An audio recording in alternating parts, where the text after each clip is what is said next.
Tal flaval fa poponga mo telefon le se ufonga le lau moi Wellington e mo le nei taiao luas fultolo November lua felua tasi. O le toe tasi le minute i le ito la esfulma le lua le vailuang o le po le aso tofi le aso lua o te sema o le anga i ni usila le polo kalame faufa atulanga ina mo le COVID-19 fluiva le ota o le traffic light system e anga i okilani i le lanu mumu a ele tali tonungo le afa asilsila le tamaitai pale mia fa atulanganga mo isi tu malo i le aso luas fluiva o November ai o le tulanga manino e le isi tu malo e amatatono i le lanu mea mata o le whaapupulanga le matanga alwenga le soifua malo loina i le whaatinonga o le traffic light system po moli whaailoilo o le whaatulanga ini usila i se soifuanga i sile ato na saoloto a e titi vaenga o le whaalave lave ina ili a saolotonga ma o se awanofo i mo pisini se whaamausalia i a lato fuafuanga mo le lumanai o le asili atu isi awano e saoloto i tangata ua mai o na whai o lato tui pui pui peitai e tele atu nisi tuunga mo ilato ele ifaya ni o lato tui pui pui o le COVID-19 fluiva. Ile lanu mumu e te tauna whaonga ina talipupune o fufonga ilunga o whainga malanga i vaalele o wheo inga lau tele, i ta avale lau pāsese o whale o loa no whaonga whai tele mai whautua ina fo ile whaonga. O talipupune o fufonga pe atu ua o lato whale. E mawhaiona te tala no whaonga whai tele leo whainga e o atu ile toa se lau. E talai whale o loa a e tasile mita e whaavava mamawai. E te tala onga ma o onga a mata a iei tu unga molo soifua maloloina lau tele. E whaatanga fo inisi whaatasinga e whaiei whafo a e whaatapula aina fo inumera po o leo whainga. E mawhaiona te tala whale to leni au nangatali malo o malo malu marae pe a whaiei whaonga aina pepa whaamaunia ua mai a tui pui pui. Ai ele silia malto se lau tangata e awa iai, ai fuafo i le tasi le mita le vava mamao, e whaapena fo i whaipuiponga, maliu, ma isi whaatasinga i totono mawhafo, e whaatapula aina le to se fulu tangata, i totono ni whaapotopotonga e whaia, mai le mawhaiona tatalaina ni sino whanga e whelata iai tangata, e au fiei whale te ulu mawhale to leni, e au noa matusi po o pepa whaamaoni ai loai, ua mai atoi pui pui. E o mai ana nafiwa o to le tasi te sima le 2 miliona leo whainga o tangata. Ua mai o na lantou kopina lantou pasi po o whaamaoninga, ua mai atoi pui pui. Ma uauna ina fo ia Adrian tangata ile italo sangaina ia whaamaoninga o tui pui pui, ina ia whaia nei loa. Po ieni wala au ina ia whaaupopo ina petele atu se matafa yoi e tui au nangol soifua malolo ina Pasifika a wale tau singa po le vaingo tangata Pasifika ya afia le COVID-19 fluiva e whaanono fo esea i o lātau ainga. Sa iese mata upuna tula i mai se ainga i au kilani le sao lātau whaalia i whapea lātau te leiloa po lātau nule taimie vala awai mo se taavale le whale mai molo lātau tina ina ua whainga tau na manava. O le whaamatalanga lo na to'alua, sa lātou tole mataina le masini le siake le mawalunga ma le mawalalo le o kesene, na o i le iwa ono, iwa fitu, pe o na whailo le masini, ma sa taua tuai ma le whaamatalanga mai le meta, e wala au le taavale le whale mai, pe apa ui fo ilalo le iwa 15, ina o lātou wala awina le taavale le whale mai, ma whailo ane lau whainga luenga ia i lātou, e se whaamaumaunga ia na tauane le masini, e li maso na tausia le tina le whale mai, ai ole uatu e tea itu ai lona ainga,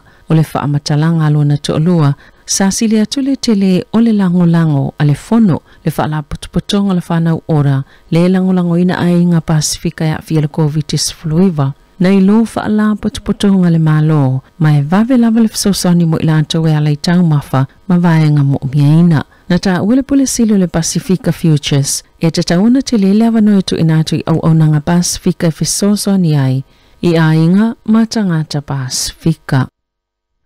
Sa whaalia le pale mi etu sinda Adrian e le asoana nafi, o le ai le biliota whaata itai, mo le traffic light system au le ianga e iai au kilani, ma le amata whaata itai i au nanga, ma pisinisi te ulu ma whale o te ulu mai le asotofi nei, ai mo mia ia pisinisi, o na whaonga ina le vaccine pass po le whaamauninga ua mai atoi pui pui. E te tauna talia na o tangata ua mai o na whaatono lato wa vanua po bookings. Ai le te talaina i tangata e o atu ai le i whaia ni a vanua. E te tau foi o na whaamaunia ua mai a umatoi pui pui ala au whainga luenga. Ia whaonga tali pupuni o fufonga ma ia tasi le mita le vao no foa.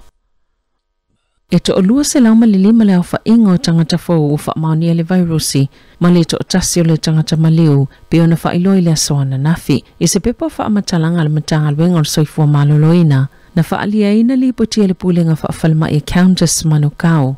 Le maliu se tama pe a malfa se fulumo na tupo na tausanga le falma i Middle Moa, e to se lau fitu se fulu lima i Aukilani, to olua se fulu i Waikato, to olima i Bay of Plenty, to atasi Taupo, male to ofai Northland, sali butia fo i se tangata fo i Palmerston North. Le fa pe yele so tanga i se tangata na afia mo atu, ma le afa mawina le afa ingo tangata fo e afia le virusi, e le so. E to ovalu se fulu lima tangata o lo ta afia i falemai, e afia le to ono, i potu mo ngā senga se tinga aina, ona ole COVID se fulu viva.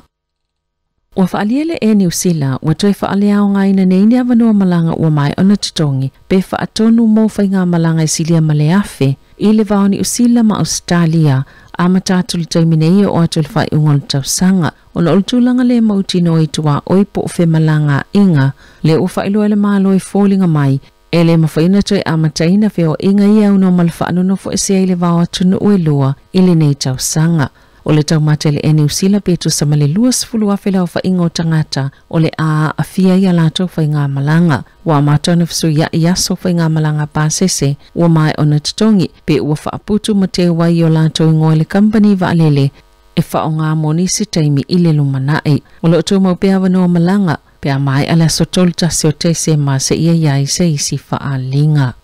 Ita alunga, o le tō nginga la kapia le awal moana Pasifika mo le taamnusango le la kapi Super Pasifika le tausanga asau. E whaapea e ngosi mai a tingi whangupa o ia na mawhaiona toi li liu inisi mea o ngā po recycled plastic bottles. Maulo o whaata mai ile tu whaatasingo tū maa ngai whanua tu motol Pasifika. O mawhaiona ngaosi pe whaiele ofu la kapi, mai ni vulu na mawhaiona maua mai whangupa una, ia sa ao mai le sami maa lava e tusale ma le 5 se la wafe, i lalo le polo keti o le Ecotech, o lo utaini mamanu maniata e whailua le Pasifika ilun talafa asolo pito, e pe o le fōlaunga, o le malu e tai 5 o tamaita i Samoa, o ata o tataua Samoa ma ngātua tonga, o ni ata o mamanu whaani we, toke lau ma le atu kuki, o le a ofuina le moana Pasifika la latou ofu la kapi, mo le taalonga mo mole la kapi supalua fe lua, le taaloi ma le Brumbies, i le malai o le Mount Smart i Aukilani, i le asosful ma le valo o Februari. O lo langolango ina pele uni la kapia ni Usila le whaia o ngalo ulpeleki Ian Foster, e ui i le lua o whaia ina soso o le ulpeleki, ia ayalani mawhalani, ma ua tawalunga i fo ilana malanga ta amilo i Europa, na ta ue Chris Landrum o le uni la kapi, e ui o se tūlanga whaanoa whaia ina ne lua, aia te tahona mana tuna tu fo i ili se fulu 5 vaiaso, talo na tu ue le ulpeleki le tunu, mai lato te talia ina le tau mawhainga le au na o iai. Ai lātou te langolango ina Pia Foster, male au, ma ua whaatalitali fo i male fia lo lātou toi tali o mai whanua, ma amata le ngāluenga i tūlanga i fia whaalilea, mo le tausanga a sau. Tala fo ia male si ufonga le lau mua mo le nei vaenga o le tai au.